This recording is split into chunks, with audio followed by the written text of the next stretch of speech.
Okay, identity series. Last week, I talked about where our identity is and talked about God as a relationship. Isn't it interesting? He's three in one.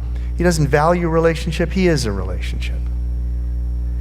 And it's the characteristic. It's one of the great characteristics of his kingdom. It's a relational kingdom.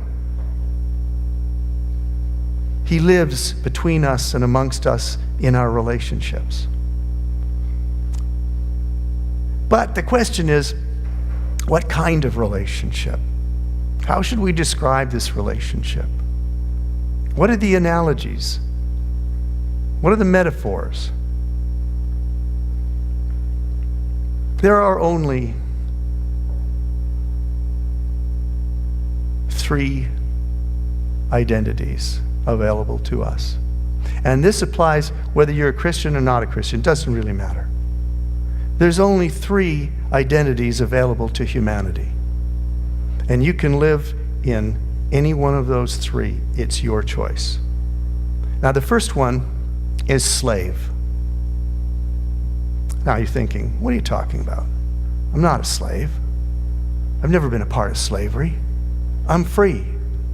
I do what I want to do. I'm not a slave. Yeah, you are. You're a slave to yourself.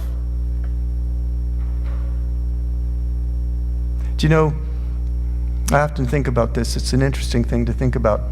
When people come into this room, they come in one person at a time. Even if they're standing beside somebody, they come in alone. And every time someone comes through that door, another universe comes into this room. A unique universe of self-awareness. It's the blessing and the curse of individuality. You are who you are by virtue of your DNA and your experiences. No one else has your DNA and no one else has your experience. You are profoundly conscious of your individuality because it's what makes you you. But with that individuality and that self-awareness, which is God-given, comes a great temptation. And the temptation is to self-focus, which is something I talked about last week. And with the temptation to self-focus comes the temptation to pride, which is the ultimate temptation. See, when you walked into this room, no matter how humble you decided to be,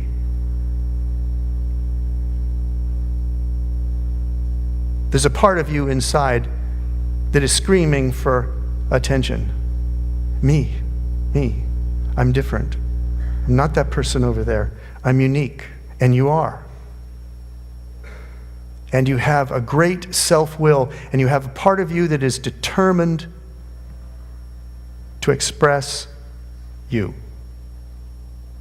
that craves attention, recognition, significance from others. Yourself wants to compete with every other self in the room for attention. Every one of us copes with this all the time. See, when you walk in that room, it's my life. It was my choice to come here. It's my life. It's my experience. They're my opinions. It's my understanding, my ideas, my wife, my children, my home, my car, my job. Are you getting the picture? We don't recognize it, but most of the time we are slaves to our own self. And that's from the time of our birth. One time my aunt wrote a letter to my mother. This is way back when. My aunt was younger, and she was the youngest one in the family, and it was her turn to have children, and she wrote a letter to my mother, and this would come as no surprise to my mother. But in the letter, my aunt said, "Why is it that one of the first words they learn is mine? And it's not until much later they learn yours." So much for the ridiculous, idiotic idea that people are basically good. Stupid. People are basically selfish because they're born self-centered, because it's the price of individuality.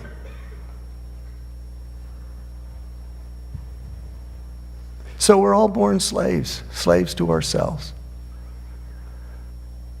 But at some point, you get sick of it. Oh, I hope you get sick of it. I got sick of it.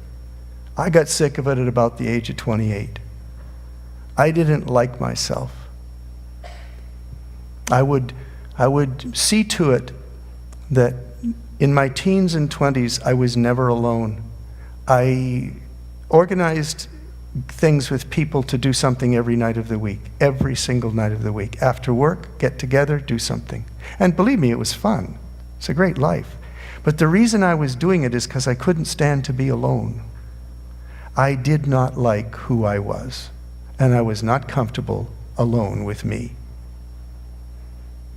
And that went on till I was 28. And I don't know how to describe it exactly. It was, my life was going great. I was making money and I was succeeding in my profession and had all sorts of nice things and stuff. And I was empty of purpose, absolutely empty of purpose. And I was becoming desperate, actually. And my grandmother had said to me years before, if your life is going to ever mean anything, you have to come to terms with God. And she was the most godly person I knew. This phrase, you have to come to terms with God, it started echoing in my mind. So I decided, okay, really, really didn't want to. I hated Christians, actually. And I decided I needed to investigate God. So, long story short, I became convinced that he was real, and that if my life was ever going to have any real purpose or satisfaction, I was going to have to come to him. So I did that. But the way in was through religion. I got religious. I had a very low opinion of myself. So it would be impossible, you see, for him to love me the way I was. That's not possible. But what I could do is I could work for him. I could just start in the company. And I had this picture in my mind of this massive, huge building with these massive, like, brass doors. And above the building it says, God and Son Cosmic Enterprises. And I thought, I'll get a job in the company. I want to work for the company. And so I came in. I did the entrance exam. I did the little sinner's prayer thing, which meant a lot because I was a sinner and I was praying. And I joined the company, and I was working in the mailroom and in the basement. But listen, I was just glad to be there because this is a lot more meaningful and purposeful than the life I'd been living, and it gave me some measure of hope. So I joined the company and I went to work in the mailroom. I moved from slave to servant. That's the second identity you can accept. You can go there. You get the choice to go there. And I went there. Now I'm working for him. I'm working my butt off for him. I'm saying yes to everything in church. I mean, I don't care what it is, I'll do it. And I did it.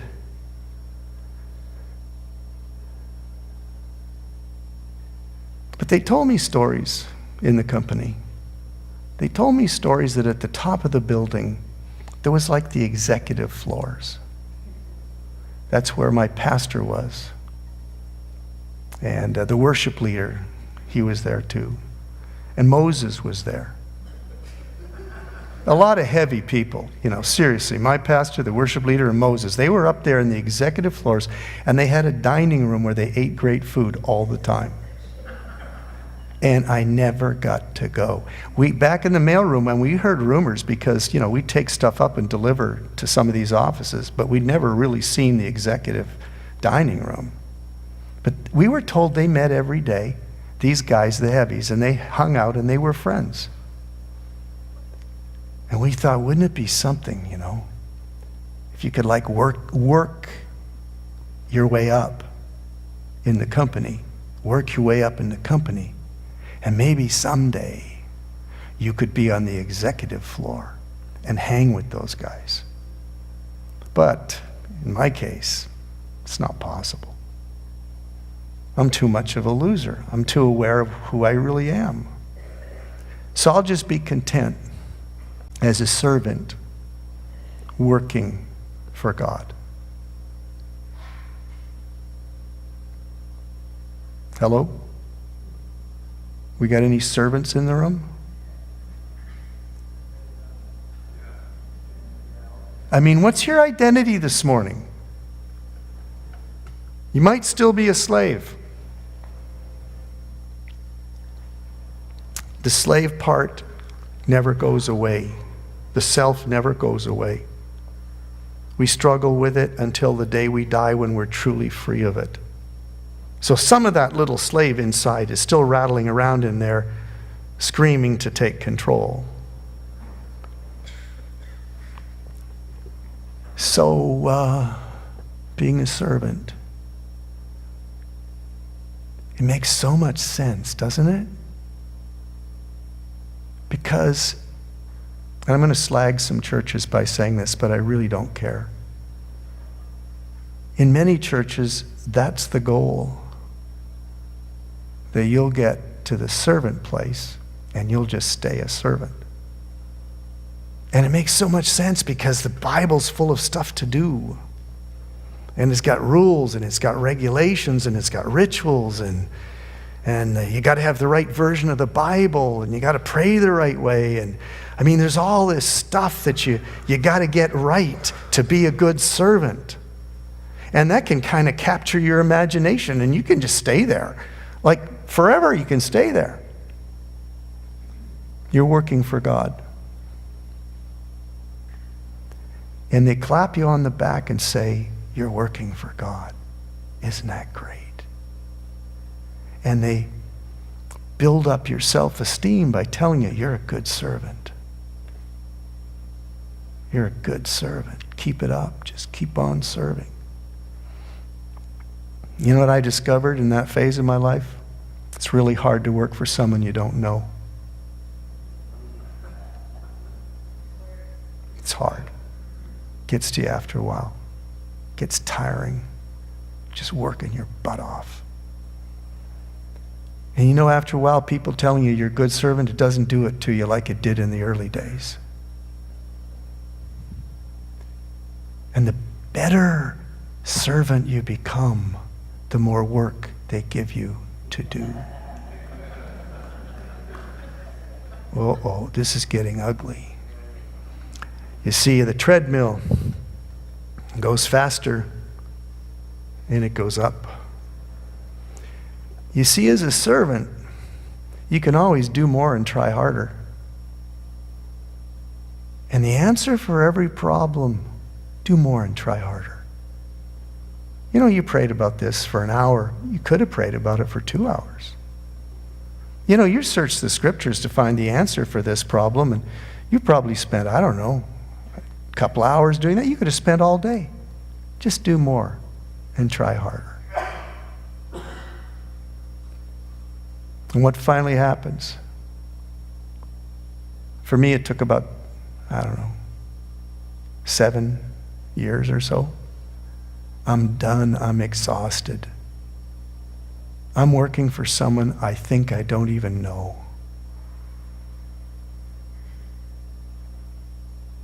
And I heard this Catholic nun. See, in the world I grew up in, our school was across the street from the Catholic school, and I had to take an alternate route home every day down alleys and ducking around not to get beat up by the Catholics.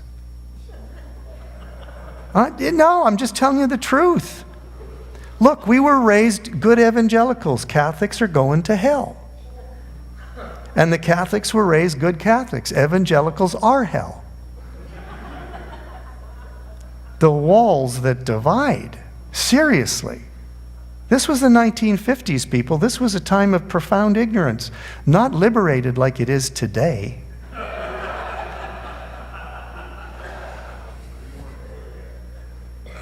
So I hear this Catholic nun at an event hosted at the convent, and she's talking about, they invited her up just to give a history of the convent. And she's, in 1886, Father Lacombe came to Alberta and he built that particular church. And then the Sisters of Divine Infinite bed making, they came and they started their order and then blah. And it's like this factual travelogue history, right?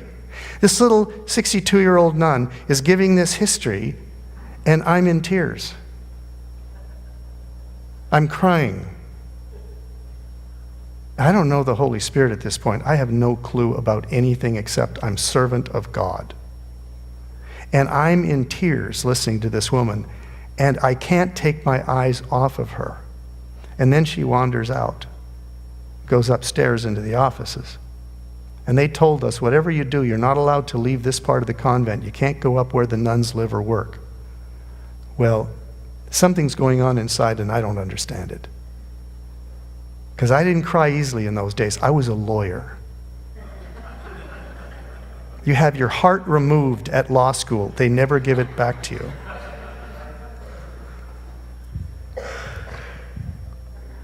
But I had to find this woman. I don't even know why. I snuck up and I started going down the main hall. And I'm praying, dear God, please let me find her quickly before they find me and beat me up. So this second or third door that was open, I stuck my head in, she was sitting there. I said the most idiotic thing I've ever said. I said, that talk you gave us downstairs this morning, it really meant a lot to me. And she's looking at me like, oh no, another mentally ill person has wandered in. I didn't say anything of meaning or depth. I just gave a little history, and this guy thinks it's powerful. So she very graciously said, sit down. Tell me about yourself. And I just went off. And she starts talking about Jesus. Man, I'm telling you. She's talking about Jesus, and I'm listening to this, and I'm thinking, she really knows him. Like, what's going on here? This Catholic witch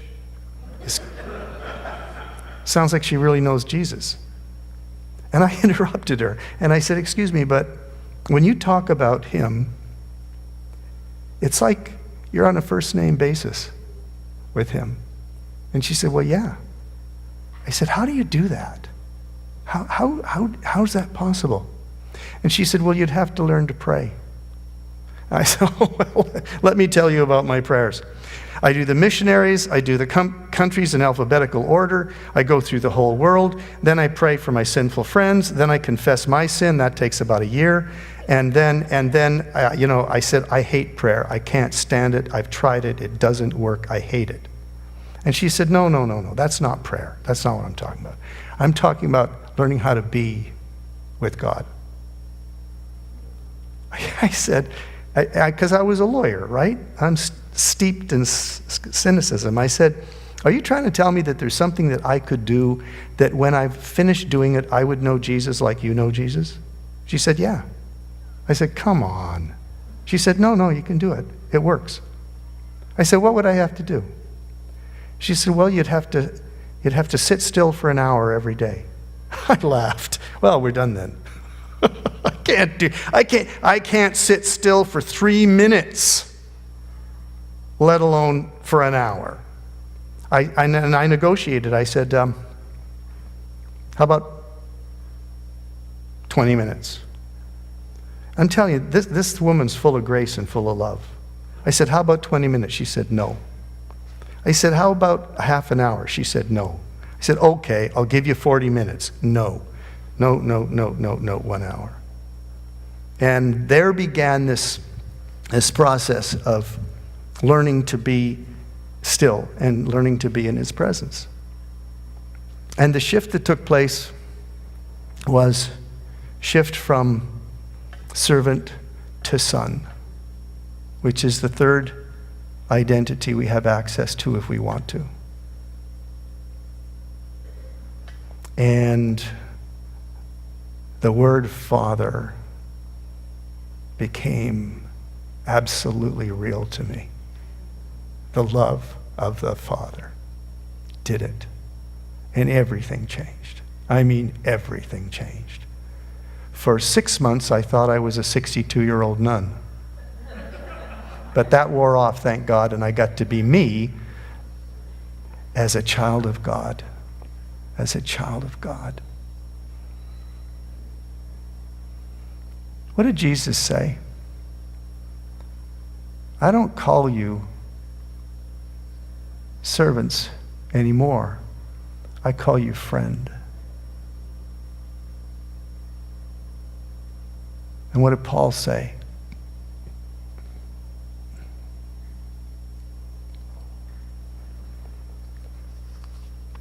Come on, guys, we all know this verse. You did not receive a spirit that makes you a slave again to fear. You see, fear is the domain of being a servant. A servant always lives with an insecurity that he or she may fail. Because you see, a servant's belonging and value is in how they serve. But a son or a daughter's value is not in how they serve. In fact, it has nothing whatsoever to do with their performance. It has to do with their identity. Real security will never come from being a successful servant. Believe me, the more you do and the harder you try, the clearer it becomes to you that your acceptance is only as effective as your last success. And your rejection is just waiting around the corner in your next failure. And because of the idea of do more and try harder, you can always do better than your last success. What does this breed? Insecurity and fear. Because your identity is fundamentally insecure. It's all about how well you serve. Which makes you, by the way, easily manipulated.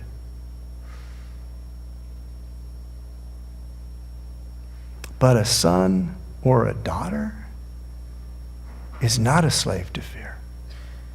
Because her identity is in her father's love. And his identity is in his father's acceptance, which is unconditional on both counts.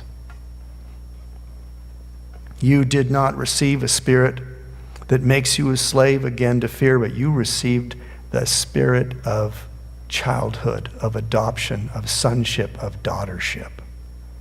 And by him, and we all know this, come on people, we know it. But look, we know it, but how often do we experience it? We all give lip service to this verse. It's Charismatic's favorite verse. But really, when was the last time you felt it?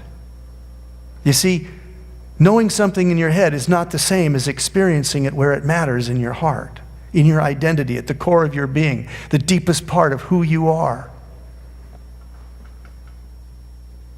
You didn't receive the spirit that makes you a slave again to fear. You received a spirit of childhood, of sonship, of daughtership, and by him, by the Holy Spirit, we have the ability to cry out, Abba, Father, the most intimate term of fatherhood that we can use. The Spirit himself provides, the actual Greek word here is, provides incontrovertible evidence at the depth of your identity that you are God's child. He provides evidence.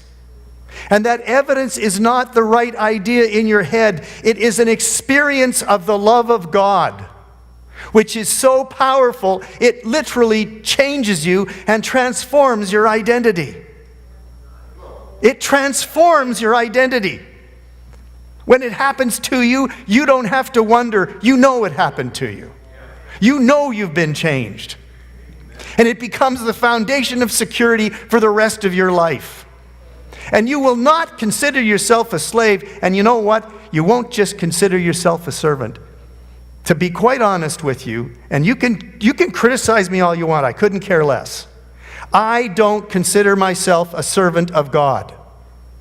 I stopped that a long time ago. We are in a family business. He is my father, and we work together. We do things together. And it isn't just the work we do together, the play we do together, the entertainment, the watching football we do together, the going sailing and boating, that we do that together. And the stupid jokes I make, we do that together. It isn't about what you do, it's about who you are. And until you've had a transformational experience of His love, you don't really know who you are.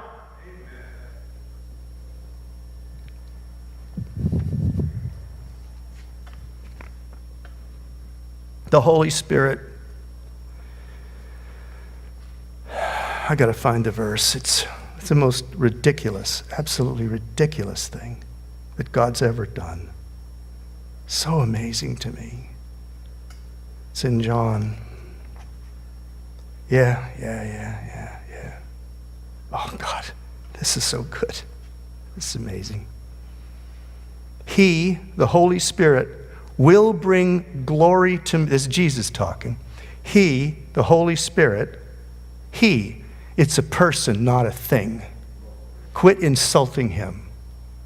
He's a person, not a thing.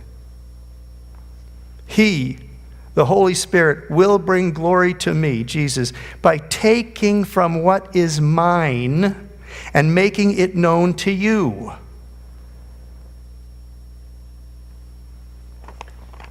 What is it that the Holy Spirit takes from Jesus and gives to us? The love of the Father.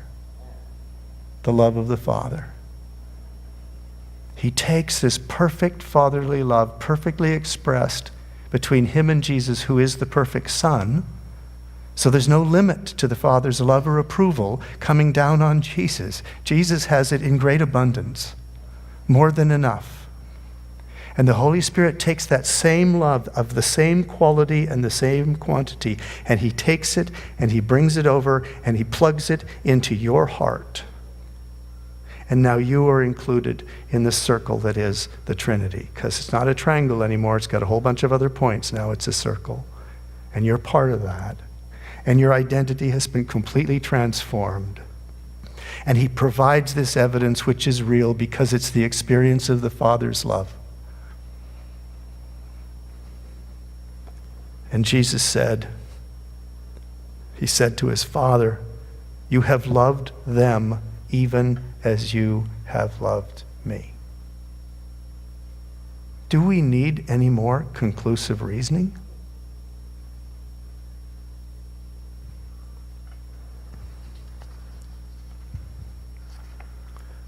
People, you're not just servants, you're children. Don't let anyone talk you into the fact that you're just God's servants. You're not. You're His children. Yes, you serve Him, but you serve Him because He first loved you. We serve Him out of the abundance of the love that He has already given to us. We're not earning that love, we're responding to that love.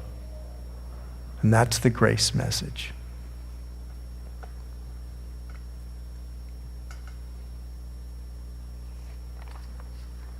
So shall we apply this? Shall we apply this right now? Give the Spirit a chance to do this thing? Why not? Okay, close your eyes. Say yes. Say yes to Him. Yes, Holy Spirit, I want this. Yes, Holy Spirit, do this work inside of me. Take the love from the Father to Jesus and give it to me. I need it.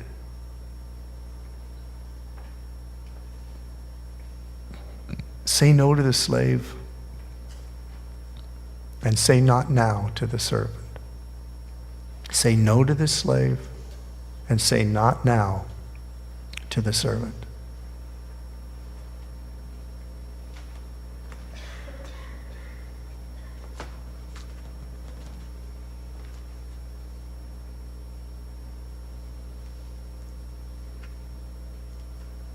Holy Spirit, come.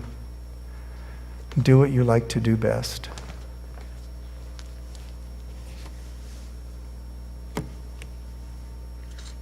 Holy Spirit, what do you want to say to us about our identity? Father, what do you want to say to us about our identity? Father, how do you feel about me? Tell me how you feel about me. How do you feel about me?